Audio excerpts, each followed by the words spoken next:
Hello, this is Shirley Adams with Program 2 in Series 2 of the Sewing Connection. When you make a skirt, do you always need the help of a friend to pin up the hem so that it hangs straight?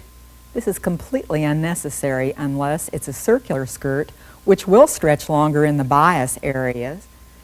So if this circle, anytime you have this, any place where it's bias, it will hang out longer and therefore need the help of someone.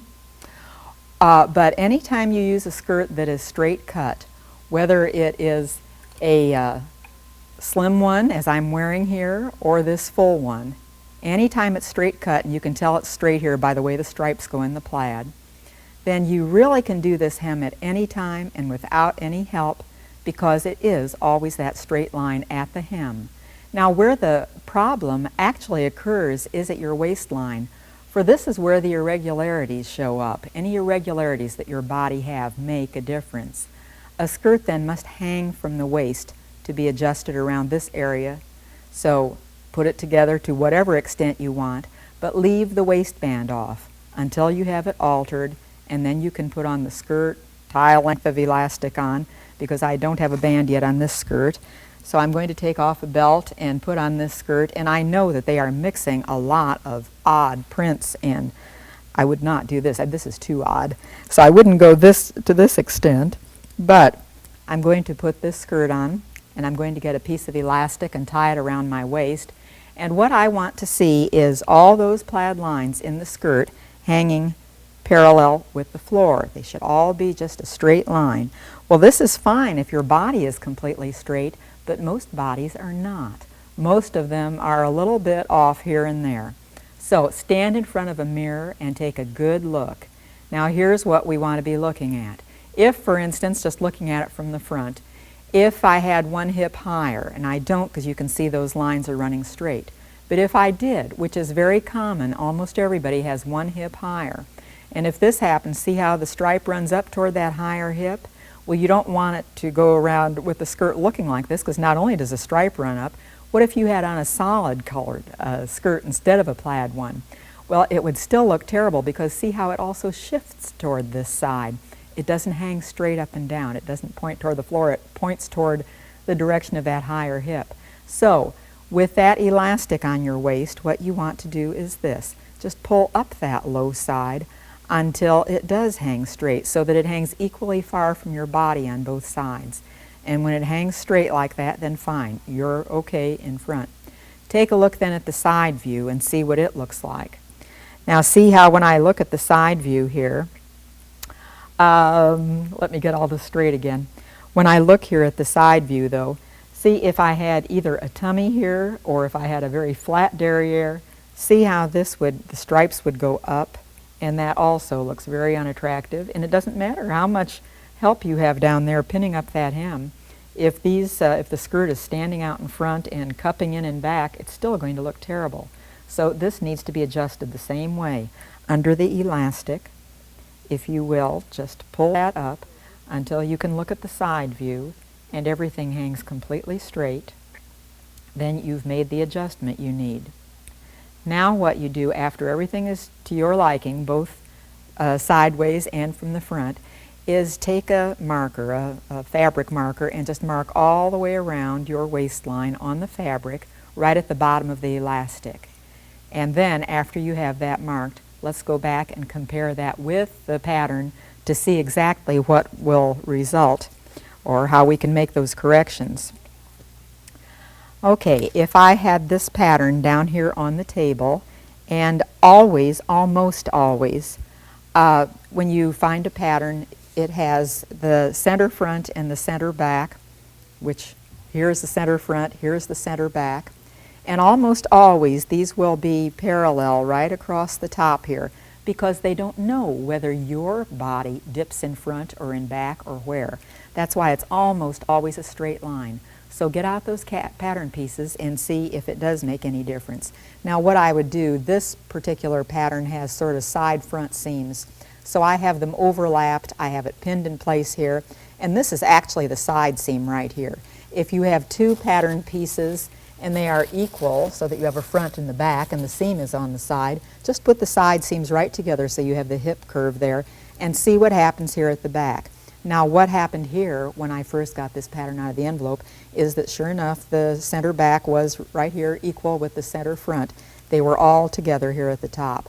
But what happens now, because I adjusted it for my body, I found out that I dip about 3/4 of an inch in back. It dips down, my body does. Therefore, I have already trimmed off this pattern so that it dips down that same way. And then I'm going to trim off my fabric that way. And then later when I put on the waistband, everything will hang from the waist. It will hang just right. It probably wouldn't be a bad idea, because almost every pattern is this way, if you would just cut out this little wedge that's here at the back. And this is the little wedge I'm talking about. This is how my body is shaped that's different from the skirt. If I would just cut this out, and right as I had it here, center back was in this position. So if I would just keep this little wedge in with my patterns, keep it where I could reach it every time I make a skirt or a pair of pants, then I could always do that same adjustment without actually trying the skirt on. Do the same adjustment and know it's going to fit me perfectly. Now I just said whether you are making skirt or pants, because please notice with these little half-size patterns, they're exactly the same except for this little wedge that's sticking out here in pants. The only difference, if you remove that wedge, you've got a skirt. And so it is that little wedge that makes the difference. But other than that, skirts, pants, they're the very same things, and so you would make the same adjustments. Then after you've made the adjustment so that it hangs just straight on your body, you want to think, well, what about making it fit my body? Because unless you are straight up and down, your waist and hips, unless you are that, you're going to have to do something to curve it into your waist. Now the something that you'll notice here is on this pattern is there's a little gathering label here. So it's just gathered front and back. There is a dart right on the side here, right on the side seam, to shape it in a little bit. But other than that, it's just to be gathered front and back. Now what that skirt looks like, made as the original, is like this. There is just gathering front and back. But what we could turn that into, if we wanted to, is a skirt with darts instead. So here's another skirt with darts. Same pattern, same skirt, it's just that it's darted in instead of being gathered in. Or here's another funny little twist that I decided what would happen if, and so I decided to try that. Here I have twin needle pin tucking to work in that extra fullness, and it makes a very nice little feature there that you might be interested in trying. So let's first of all see, and what I have this pleated skirt hanging here for is that a pleated skirt is also straight cut. So it would be the same thing. Hang from the waist and you won't have any problems with having someone else work with you and pin it up. Okay, once you have that so that it is going to fit you just right, before you put on the waistline, you are of course going to have to get in that extra ease, that extra fabric somewhere. So here's just a little simulated skirt, but if I would put this on myself and put it so that the waist is up here, I'll just sort of tuck this in my skirt here at the waist. And you can see it's too big for me. Even though the skirt fits down here in my hip area, it's too big up here at the top. So I'm going to have to do something to get that in, and the something I'm going to do is going to be darts. So just on your body with it right side out. Don't turn it inside out because, as I said earlier, you might have one hip higher than the other, and so it won't work. You have to put it on your body right side out. But put a dart in here so that it just fits smoothly. And I would, of course, take more time than this and do a really good job. I'm doing this quickly just so that I can show you what happens. And over on this side where all the extra fabric is, I'd also put in a dart. If you're extremely shapely, you might want to put in 2 darts on each side instead of one big dart. If you have just a little bit of shaping, then it'll just make a very small dart. The more shapely you are, the more shapely, the bigger that dart will be that covers this area of your body. So right now I just have a couple little darts pinned in, none too accurately, but they'll do for illustrative purposes anyway. Then after you have these pinned in so that it does just fit you right, and you do the same in the back, turn sideways and look in the mirror and do the back the same way. Or you could do that possibly with help.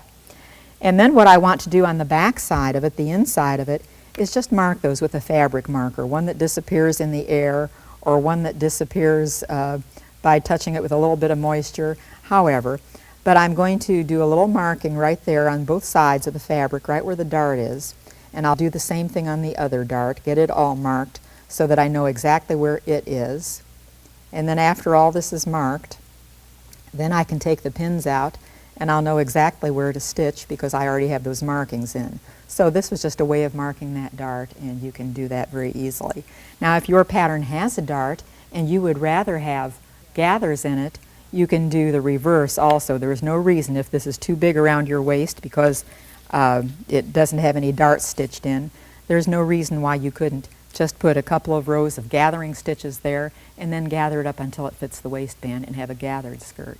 But that other one, that third one I had, was a little unique in that you don't usually see it. In fact, I don't know that I've ever seen it before, but I just thought it would be kind of a good idea because I like to make everything a little bit different than I did the last time, just for a new challenge. So what I'm doing different about this is putting in those pin tucks. And those pin tucks are the same as are on this blouse. I have a whole lot of little pin tucks here. I'm going to do the same thing in this case, the sample I'm using is in ultra suede because that's what I have the skirt made out of that you saw a few minutes ago. So I just took a scrap of suede, a scrap in a color I didn't want to reuse for something else, to try this out to make sure that it would work because I wasn't really sure of it. I didn't know if it would do the job or not. So the way I did this, I'll move the blouse out of the way here. The way I did this was to get a curve, first of all, and if you have any sort of a curve, a French curve, a hip curve, any of those things, I put this curve down on the fabric right in the center. Fold the skirt in half so you know where the center front is. And I put this down right on the pattern, and I just got some sort of a nice angle so that it started at nothing up here at the top and went down to the center and curved. And the reason for this curve is, of course, because you want more of these little pin tucks up at your waist, but you want less shaping down at your hips as you move downward. So that's why these go in a curve that way, so that I have only a few down here longer and I have a whole lot of them up here higher. Now these pin tucks don't take in a whole lot, so you almost have to try it on a scrap to see how much you're going to gather it in. But besides doing all these tucks, if it still needs to come in more, you could fudge, of course, and as you're putting this on your waistband, there's no reason why you couldn't put a little gather in between each dart to get it into a smaller still waist if that's the way it needs to be. Well, to do these pin tucks, you're of course going to need a twin needle. And if you've never used one, this is the time. You got one with your machine. This is the time to get it out and try it. Now these twin needles look like this. There's one shank here, and yet there are two needles on it. So with those two needles and the one shank, we are going to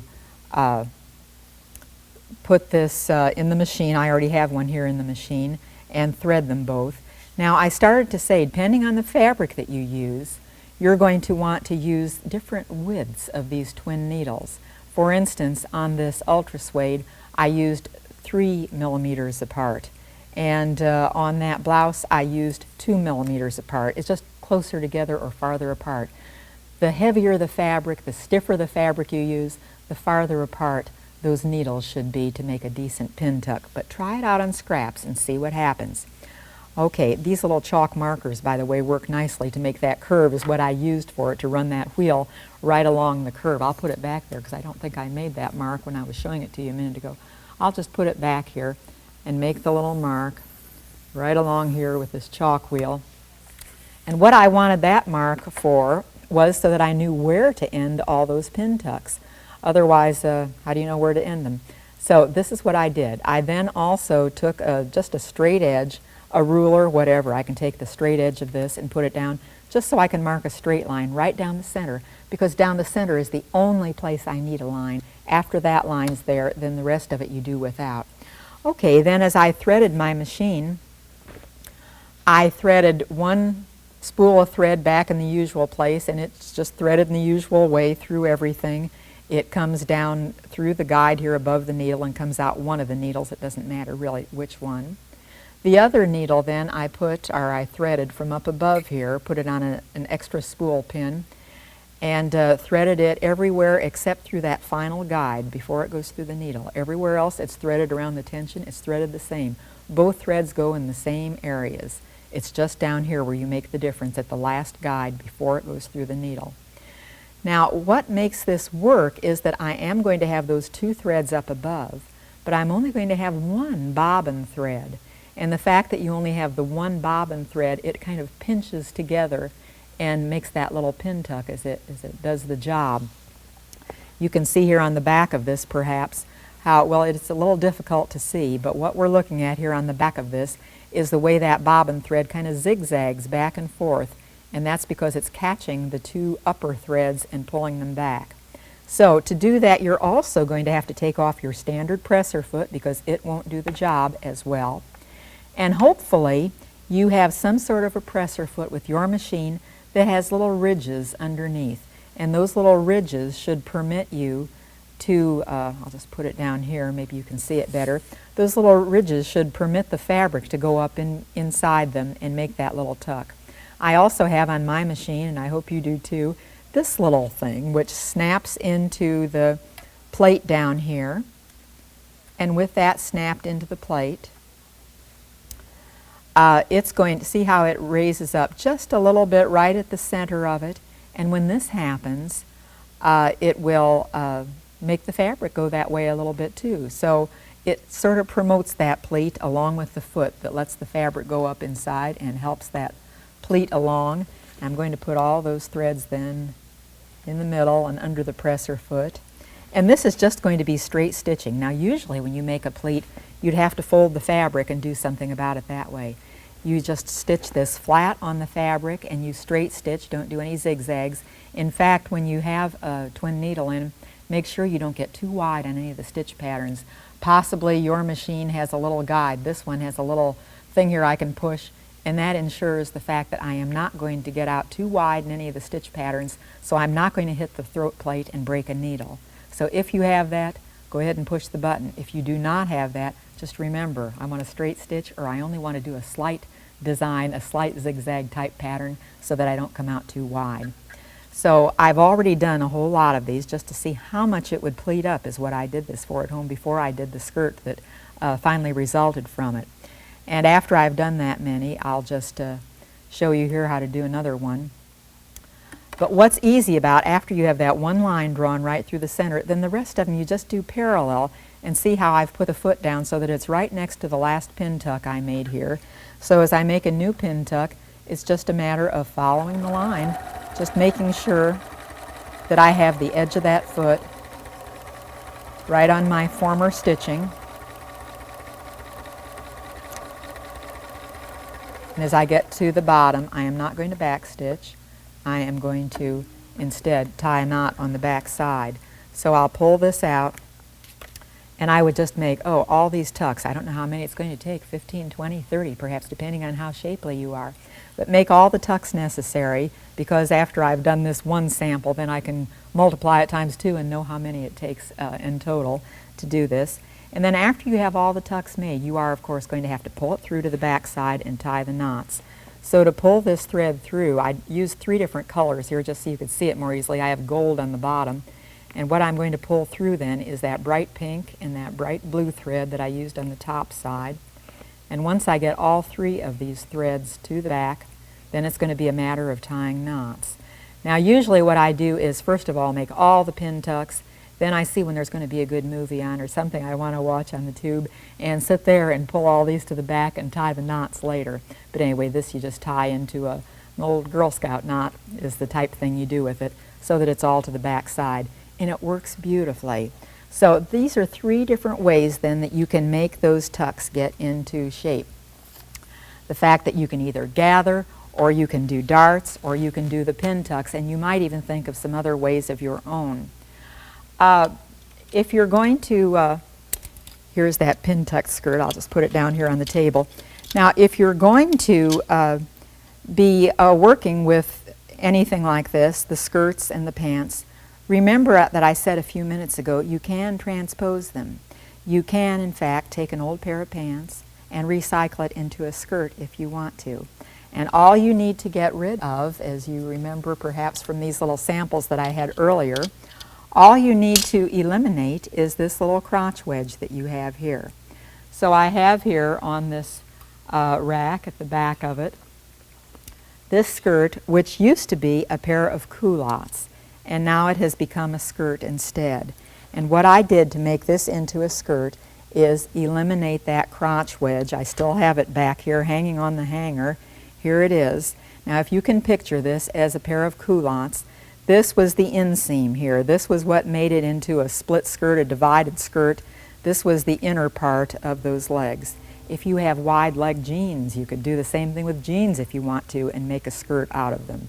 But what I did here is just eliminate that crotch wedge by letting out the center seam of this skirt. I let it out completely there on the center seam, put a yardstick along this edge here, and with the yardstick I'll simulate it with the green edge of the skirt.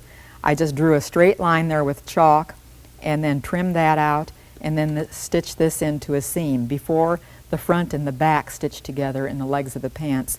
Now with it into a skirt, it's the left and right that stitched together. So it's that simple. It can very easily be transposed if this is something that you'd like to do. Backing up a little bit more, the fact that we before had a skirt on, a lot of you are going to be making shifts, and this is a year when shifts are coming back in very strongly again. And if so, you wear them either belted or unbelted, as you please, either out just straight or with a belt. But you have the same problem going here. Now, if you've ever observed, you've done it yourself, so you know this to happen. When somebody sits down in a dress, if I had this dress on with a belt around it, when I sit down and then stand up, I know what's going to happen. I know it's going to cup up under my derriere, and I just subconsciously always, when I stand up in a dress like this, do something like this at the waist. I adjust it by pulling up the back above the waist, the same as I was doing a little while ago in front of that mirror. I was adjusting the skirt that way so that it would pull up and hang just right on my body. Well, it would be a good idea for you with those shifts, those one-piece dresses that don't have waistlines on them, if you're always going to wear them belted. Now, if you're not, you can't do this. But if you are always going to wear it belted, then it's a good idea after you get this dress completely made, it's kind of a good idea to put the dress on. It's all hemmed and everything. It's all hemmed straight. Put the dress on. Put that elastic around your waist here and mark exactly where your waist is after you have it bloused up above the waist, after you have it all adjusted. And once it's all adjusted, then use that fabric marker, the one that will disappear either in the air or with water, and mark exactly where your waist is and transpose that to the inside. Now, if this shift is really full, if it's a great big swing dress of some sort, then you're going to have to put a casing inside there. And that's maybe a piece of bias tape, or maybe it's some product, whatever product, that will make some sort of a casing there. You might make your own or use some commercial product, and then put the elastic through it to bring it all in. If, however, your fabric is small enough, as this one is, this fabric was really quite straight, the skirt in this one, it was straight enough that I could stretch it out, and with it all stretched out, the elastic would fit, because I had this elastic just cut to the size of my waist. So instead of putting a casing here, what I've done is simply stretch the skirt out. I pinned the elastic in many places all the way along so that it would cover that line that I made with the fabric marker. And with it pinned in place there, then I can stretch it out on the machine and do a zigzag over it. And with this zigzagged in place, of course, you can do that through most elastics. Then every time I put this dress on and sit down and stand up, I won't have to worry about adjusting that above the waist, because it will already have that adjustment in it. So, getting back to this skirt, there are also some other adjustments you might want to do. In Program 1, I did a segment on how to put these pockets in, because they weren't in the original skirt. The original skirt was the velvet one that I had here in the first place. I'll try to get back down to that. Okay, here's the original skirt, the velvet, and this one is the one that had the gathers in. I also put the pockets in this one because I kind of like to have pockets in skirts. So if you saw Program 1, you'll know how to do that. We'll put some more pockets in another program, perhaps at another time. Here's the one then that has the darts in it instead of the gathers so that it fits smoothly over your hips. Now this is especially a good idea for firm fabric as this is, this silk. It has those big heavy yarns and it really needed to be smooth. If I would put this in gathers, it was just too bulky and it just made me look like I was about 10 pounds heavier than I really was. Now even though velvet is usually a kind of a bulky fabric, this particular one was not bulky, so I did go ahead and put the gathers in. And of course the pin tucks make it very smooth. Then we're ready to apply the waistband and finish the skirt. How wide should that band be? Should it be straight or contour? What goes inside it? Several decisions have to be made here. So come join me next time and we'll weigh the alternatives for wasting away.